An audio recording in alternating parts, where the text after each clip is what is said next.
Whew. All right, y'all, we got something here. Ooh, y'all, I got something special for y'all today. This is going to be the first part of a 3-part build for an Assualt Ready 300 Blackout. Today we will be featuring the upper to this build, which I've yet to name. And today I will be showing you part for part why I picked particular pieces for this build.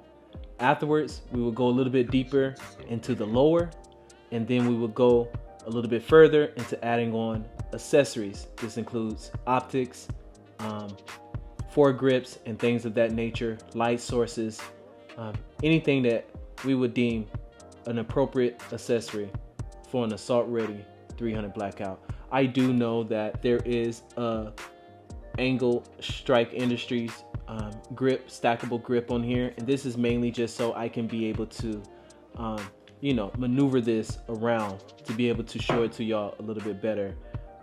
Beyond that, let's not take too much time. Let's just go ahead and get into it. We're gonna start with the upper receiver. We're gonna go into the handguard, and then from the handguard we'll go to the barrel, the gas assembly, and then we will go into the BCG components and setup within the upper receiver. So starting with the upper receiver, we have here the Gibbs Arm G4 Lite side charging handle, right? This is very, very, very unique in its setup, just from being able to have this setup right here, just the side charging. Very sleek, very functional. It does have a brass deflector. As you can see, the brass deflector does have a little bit of salt on there. Salt is in reference in the 2A world. Salt, it pretty much means that, you know, it has some scratches, right? Because you're expecting it to kind of come black, and if it has some salt on it, it's going to be metallic color and it's going to have scratches. So we have the Gibbs Arm G4 Lite billet upper receiver. This is a billet upper receiver. It goes for about $400. It is side charging. It is meant to be able to handle suppression well. What I mean by that is the gases that you receive from the back pressure, due to it being side charging and you being allowed to close this portion of the back right here, being allowed to close this allows you to stop gases from coming out of the back, which would normally be the charge handle right here, and it would allow you to just keep the gases from coming into your face pretty much. So just imagine that this is back and I have gases blowing. This is what that's going to help me with. So this is why I decided to go with the Gibbs Arms G4 Lite upper receiver. Yes, it's a little bit, extra. There are some other things going on, but I did want something that was side charging, that was functional, that was sturdy, and that I can kind of depend on in case of need be. And I think I can definitely depend on this. It is very, very, very great CNC on this upper. It's very light, it's very sleek, and it just works, man. You can still put a regular charging handle in here. Ambidextrous charging handle can still go into this slot right here. So you can still put it in here, and you can still rack it if you wanted to, just in case something was to happen to this. I do understand that it does not have a forward assist, and those are kind of getting out of play, but I do want to state that forward assists are still very useful for particular situations, especially if you're talking about using suppression, as in maybe you're trying to hide your position and maybe you need to chamber around quietly. Forward assist is your friend. So we got the Gibbs Arms. I keep saying Gibbs 4, right? Gibbs Arm G4 Lite upper receiver. As you can see, side charging. It does have a latch. It does have a latch right here that allows it to latch on. So we're not worried about it unlatching by itself. And it has enough slots up top, and it definitely cuts close to here where it bridges at, which I do like, because a lot of upper receivers do not have that space for you to be able to slot right here. It'll be like a solid piece instead of having that Picatinny slot there. Yeah, besides that, that's that. Okay, so let's move on to the handguard, right? The handguard is a 8-inch handguard by Strike Industries. It is actually, no, it's an 8.5-inch handguard by Strike Industries. And it's basically it's nice. If I'm not mistaken, it might be 9.5 inches, but whatever. It's very sleek. It's very lightweight. It has this slant slope right here, which in a sense allows for better grip. You can almost see like the way that the features are. Like your C-clamp grip would be, it just fits. It just fits. So that's a great thing. It also has a built-in front sight. So, and it's a little finicky to get to, but it's not the hardest. But there could be a way to probably try to, you know, manipulate this or try to set this up to where you can manipulate it a lot easier. It is metal, I think. It feels like it. It is adjustable as well. It does have an adjustment screw area in the front right there and everything. And yeah, that's a nice little backup sight for a front sight. And it's kind of hidden right there. You may want to end up stacking something on top of this to make this completely irrelevant, or you may be like me and you may not put too much on the front of your rifle or the front of your setup at all. It does have additional slots along the top here, which I love. It has them on, you know, the 3 o'clock, the 6 o'clock, and the 9 o'clock as well. But having it on this like 1 o'clock, 2 o'clock type joint and having it on the bottom here is very useful to me. It just gives additional slots to be able to mount your stuff. And then it also has a couple of slots up here as well. You can actually just add a Picatinny slot here if you want to, but like I said, I like the fact that this lets me kind of grip down in here. I may add a stereo button or something up here to go with some additional accessories later on right here to allow me to just kind of like quickly go, or you know, things of that nature, depending on what light source and things I may or may not go with. The biggest thing that I want to point out about this is two things, right? About this Strike Industries grid light upper. This is the grid light upper, right? Two big things I want to point out. Grid lock light, it's actually up here. Grid lock light upper. Two big things I want to point out. The inner diameter of this is 1.6 inches. I don't know if you know about suppressors, but a lot of suppressors are, well, you can find a lot of suppressors under 1.6 inches diameter on the inner diameter, and that will allow you to actually tuck the can under here. You already see where I'm going with this, right? I will be tucking my can under this. Just a shout out, that is one of the accessories we would probably be going with, considering it is a 300 Blackout. It's not a necessity of 300 Blackout, but it is quite useful on the 300 Blackout platform. The second biggest thing I want to point out about this, yeah, this feature here, man. I can literally take off this entire handguard that easy with just this mounting portion right here. This is what they call the grid lock system, and this is actually what allows, I think, I'm not sure, whatever, it allows this handguard to lock into place. And I can easily just slide this on, and that's it. It's not moving, man. It's pretty good. It's locked in place, and yeah, it's locked in place. It's not going anywhere. I love that, man. I love Strike Industries in general for just being so innovative, man. This is very dope product. I think if you were looking for a handguard, the Gridlock light handguards are very, very, very, very, very, very pleasing to the crowd. And not only does it look good, the details on it is good. The slots available on it are great, man. And then just the overall width, the shape, everything on it is great, man. I think this is a great option for those looking for a handguard, man. And they haven't given me anything, but like I said, I think it's a very great option.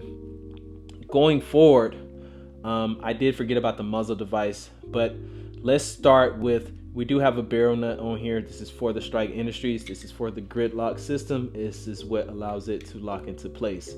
It does have a slot just for the gas tube, as you can see, and it does allow you to keep the gas tube completely straight, and it does give a position for the gas tube to kind of be protected from any type of warping or mismovement or anything like that. Moving on towards the barrel or the gas block, since we're here, let's start with the gas block. The gas block is a Strike Industries CARB. I think it's something. It's an adjustable CAGB, something adjustable gas block, cage adjustable gas block. Not sure, but I really want to show y'all this. You see these little notches right here, and this is actually a set screw to just keep it locked down, but it doesn't need that for this. It needs it for installation only. But you see what I'm saying? This is how I cycle my gas ports on this setup, and it's very robust, man. I don't know, man. It's very robust. It stays. It's easy to clean if I need to clean it, and it's easy to adjust with this setup. Even if you can't get this handguard off, you will be able to pretty much fit something inside of here, as you can see, and I can still flick this up and down and be able to, maneuver that adjustment ring on the inside. So we got the Strike Industries adjustable gas block, and this build is going to be for US PSA as well, but hard duty type stuff. You know what I mean? Not like two competition style shooting. Not like, it's gonna be for like duty, so I can go out rucking and things of that nature. So hopefully this holds up, because one of the biggest issues with a lot of adjustable gas block is something called carbon lock, and that's pretty much from the carbon buildup of the gases just going in here, and they will tend to lock up your adjustment screws, your set screws, things of that nature. Because this doesn't use an adjustment screw or a set screw to lock in the position or anything of that nature, and it's not directly tied to where the gas is flowing through, because the gas is flowing from the top of the barrel through the gas tube, right? So from the top of the barrel through the gas tube, this is flowing, and it's really just going straight through the slot. So I actually got some video footage of what that looks like, and I'll try to show y'all what that looks like. But it's very unique, very robust. I do not think that it will be locked up from carbon lock. I've seen some reviews on it, and people have been saying like this is the design. Yes, there are a couple of other designs like the rifle speed that kind of relates to this, and I'm just saying, rifle speed, I don't know, they might have came out after this. I don't want to get hit upside the head for that, but that's a good product too to use. I don't think they get too much carbon lock, but like I said, I did research on this one. This one's much cheaper, and it does not get carbon lock. We're looking at like $90, $100 for this gas block, right? The gas tubes, you can probably get them for like $10 or whatever. Stainless steel, just keep it like that. You can get melanite or whatever, but we got stainless steel. I might get melanite later. This handguard is actually about $200. You can get it on sale around that price. You may be able to get it a little bit cheaper than $200 depending on where you get it from, but most, yeah, my bad. I was saying something about this right here, but anyway, so this gas block is adjustable, like I was saying before. Besides that, let's go into this barrel, right? We have a 8-inch stainless steel 1.5 twist 300 Blackout barrel by CAC Industries. 1.5 basically means that every 5 inches there is a 1 full twist of the round. So we're expecting about a little bit over 1.5 twists of this round before it exits outside of this barrel. This is going to allow for increased accuracy by allowing better velocity and better aerodynamics as well. There is a lot of hoo-ha about the twist rate being so low that it could cause lower grain rounds to shred, but we're not talking like 44 grain or something like that, man. You're gonna be shooting like 110 grain out of this, and it's gonna be going like very far rate, very fast, and it's gonna hit very hard. You're not gonna be worried about that. It's gonna be very accurate. So we're not gonna too much stress on that. But this barrel is stainless steel. They do have nitride coated versions of this barrel of stainless steel, not CAC Industries, but some people do, and it's very hard to coat stainless steel with that, so they tend to not do it. A lot of people are also worried about the longevity of the barrel, as in the accuracy that it'll hold up to, and they're worried that you won't get like 15,000 rounds of things of that nature. I believe these days you could probably get about 20,000 rounds out of it and you'll be okay. And just keep in mind, it's 20,000 rounds, man, and I don't know if you're going to be able to shoot that much. Even if we do have like a shit hit the fans type situation, you're talking about shooting maybe, I don't know, 4 or 5 years worth of ammunition if you was at like an all-out war. 20,000 rounds for one person is a lot coming out of one barrel. Let's just move forward. It is a solid, it is a standard profile, if not heavy profile. What I mean by that is the actual thickness of the material in the barrel, and in reference to this, it's just meant to be able to handle heat a whole lot better. So that's just kind of why I went with this, to help with my accuracy, to help with the heat management, and just things of that nature.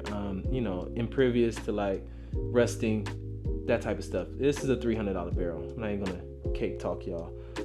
Very nice barrel, $300. I like CAC. Everything CAC make that I had so far is finito. So in-game type stuff, they have very good stuff. I'm not surprised they're not completely mainstream yet. I think a lot of people know about them, but like I said, CAC Industries barrels, top notch, man, so far from what I've been using. Going forward, I do have the Griffin ornament tactical compensator on the front here, as you can see. Very nice stuff, man. I like nice stuff, if you haven't noticed by now. Even if it's not mainstream by all the top gun tubers, I do like nice stuff, man. And I think that this will last up a lot. Besides, I believe this company is owned by a vet, and I support vets, especially when they're in the business run, as much as possible, as long as they ain't causing no problem or disrupting a lot of people's peace, man. And this is just very nice. This is just very nice. I didn't even let you see the front of it, man. And this is their tactical compensator. It does have flash hiding capabilities. It does have muzzle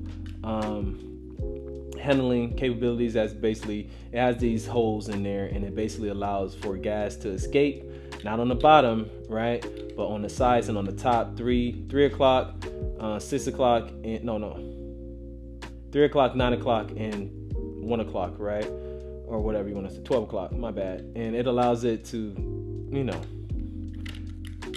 help with muzzle movement, right, while shooting. So that's why I went with that. That's about $110, $120, just to kind of keep y'all up to note with that. Moving forward, man, just something real quick. We gotta let y'all know about it. Actually, half of it is in here, and the other half is here. I know what this looks like, man, but let's not, don't knock it till you try it, man.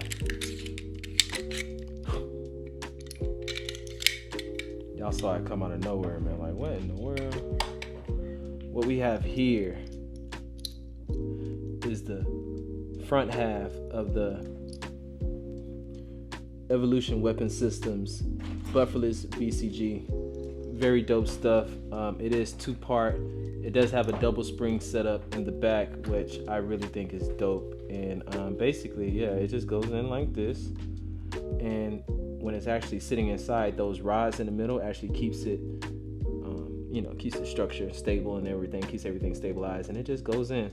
But the thing about this versus like the Law Eric is that this has double springs.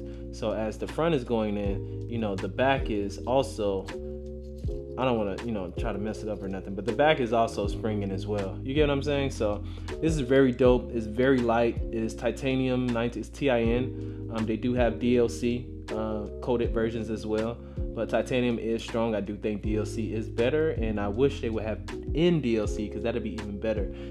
CAC Industries came out with some in DLC full size, not bufferless BCGs. They're regular BCGs, but they are very good. They're down vents. They're very good with suppression and gas, even if you don't have a suppressor, and they just help, right? But this is the BCG, man. It's about $450. Probably gonna run you up about $475 or so, $480 for this setup. And like I said, it's very sturdy. I have about 600 rounds through it so far. It works. It's on light springs right now. He does have heavy springs for it as well, if that's what you need. Have light springs, and it cycles very well. I don't have any hiccups, any issues. It doesn't, whatever, man. This thing works. It's not the law, Eric. I know they kind of brought their system into play, and I appreciate them because that did push for other people to try things like these people. I'm not sure if they tried it before or after, but what I'm saying is, like, companies like this one and that one, they allow for us to be able to really meet the maximum capabilities of an AR-15, man. Like, we're really changing things with companies like this. I love innovative companies, and it works. Like I said, I'll let y'all see me just running through it a few times, but yeah, man. Evolution Weapon Systems, Bufferless BCG, and I gotta read the instructions on how to actually add this in, because I just be adding it in my own way. And when I line it up, it just go right in there. But if I don't line it up, man, it don't go in there. But once it's in there, you gotta understand, like, it's in there. It's not the rods. That's the golden rods that's in there. They're already within inside the BCG, and they're not coming out.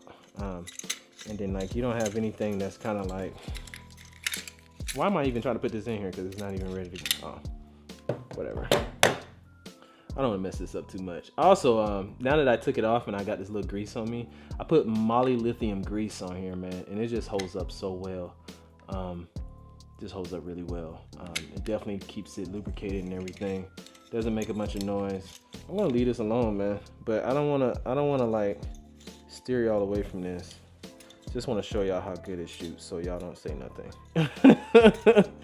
That's the best thing to do, man. Show y'all how good it shoots. So y'all be like, okay, I get it. Yeah, you don't need to open this up for nothing. Keep this part locked into your lower receiver, man. Don't open it. There's no reason for you to open this. Nothing's wrong with your trigger or anything. Just keep that part closed, man. But it definitely works. I definitely want y'all to know that it works, and it goes in quiet, and it's pretty quiet, and it's pretty smooth. And it definitely takes off a lot of weight on your setup.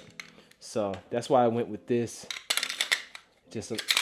And you'll be able to see that more when I pick the lower out and everything, and I'll be able to show you like why I went with that option. But yeah, man, this is the lower. I mean, this is the upper for my Assualt Ready 300 Blackout, and like I said, side charging upper. Got a Gibbs on, about $400. Got the Evolution's weapon system, Bufferless BCG. That's about $450. $475. We have the Strike Industries Gridlock Light Handguard. This is the 8.5 inch, I believe, handguard. This is about $200. The barrel is by CAC Industries. The stainless steel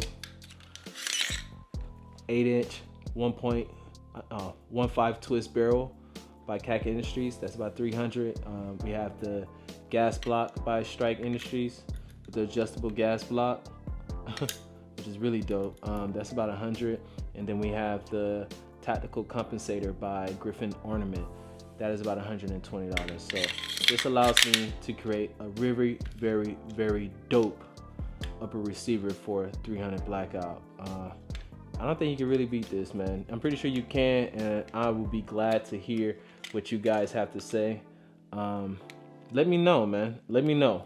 Would you go this length of the barrel, 8-inch barrel? Would you pick this upper receiver? Is it too, much going on for you? Are you not a fan of the side charging upper? Would you not try it, even though you can put another charger in there in case things go wrong? Are you not a fan of not having the forward assist on your Assault Ready builds? Do you understand what the forward assist is used for? It's not used to further jam your weapon. It's used to be able to, make sure that BCG is sitting in there properly in that chamber with that round, in case that you did not load that weapon properly. In this sense, you would pull the charging handle, and when you release it, you would just let it slam. That's how you release a charging handle. You're not supposed to release it slow. Besides that, the muzzle device, you may want like a flash hider or something like that, or muzzle brake. Okay, I understand, but the brand is not changeable. We're not doing that. And this handguard, I may keep this angled handguard on here. This angled grip by Striker Industries. It is stackable. You can stack it like down here. They got like some crazy commercials. I may keep it on here. It does look usable, but I may have some other options as well that I'm gonna end up putting on here. So this is what I got so far. This is the upper receiver to battle ready, assault ready, 300 Blackout, man. I really hope that y'all like this. I really hope that y'all take this a little bit as a more serious build, since I notice a lot of people don't like my compact builds.